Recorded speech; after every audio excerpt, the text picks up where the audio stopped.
Keiji Inafune from Capcom here today to talk about Dead Rising 2.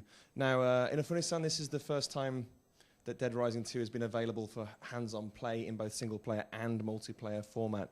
Have you seen the reaction from the players so far, and has it been favorable? I have had the opportunity to look at the great reactions on everyone's faces here, and much to my surprise, a lot of them have been playing the demo, which is about 10 minutes long, and then coming back and playing it again, which is usually a very good sign for a demo. So I understand the game is being developed in Canada. Obviously, you're very closely attached to the development of the first one. So what is your relationship with the team, and how deeply involved are you with the development of Dead Rising 2? My participation in Dead Rising 1 and Dead Rising 2 is roughly about the same in the fact that, I looked over the main scenario, some of the different design choices, and one of the things we did with 2 is, although it is being developed in Canada, the core members of the original game have been on the title from the start. So by doing that, you're allowed to we're able to have the same essence of the first game in the second game, even with different developers.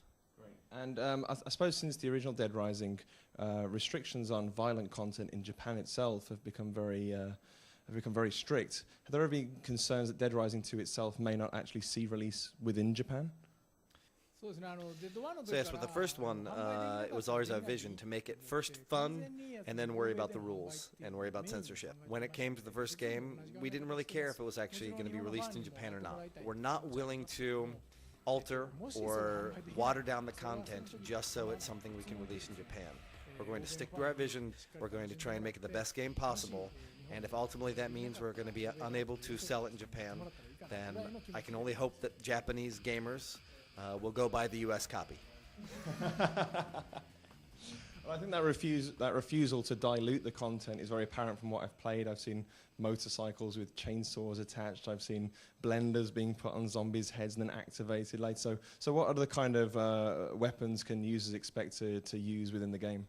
There are loads and loads of weapons in Dead Rising 2, and those range from a variety of weapons that are pretty much useless to weapons that are just really going to help you get through the game. Thanks to having the Canadian developers on it, they were able to come up with some ideas, some designs that we never would have, that never would have occurred to us as Japanese designers. There are a number of aspects of the original Dead Rising that I'll call them idiosyncrasies that some people liked, some people criticized, including the save system, and also the fact that photography was integral to the gameplay. So which of those aspects remain and which have kind of been removed or even changed? The hardest thing that makes those hard to adjust is the fact that there are some people that like them, and there are some people that don't like them. If it was clearly a case of everybody hated it, then it would be a very easy choice to make. However, that doesn't mean I'm just going to choose the things that people like. You have to definitely pay very close attention to the things that people don't like in the game design and decide just where to draw the line. One clear example is the PP system in this game is very different from the first game. You're not a character that is a photographer, a photojournalist, and therefore how we update that system to make it just as fun in its own right is something we've paid a lot of attention and care to. We saw 4 multiplayer game modes. Can you just tell me what they involve and whether there will be more game modes in addition to those? Yes, concerning the multiplayer itself, it's based in a game show called Terror is Reality. What this game show kind of does is it allows the people competing in the game show to use zombies almost as if they're props. By doing various things to the zombies, you get higher and higher score until there is one grand prize winner. One is you put on moose antlers and you flick zombies into the air onto a gigantic scale. Another contest is that you get inside a gigantic hamster ball and you roll around and crush zombies in your path.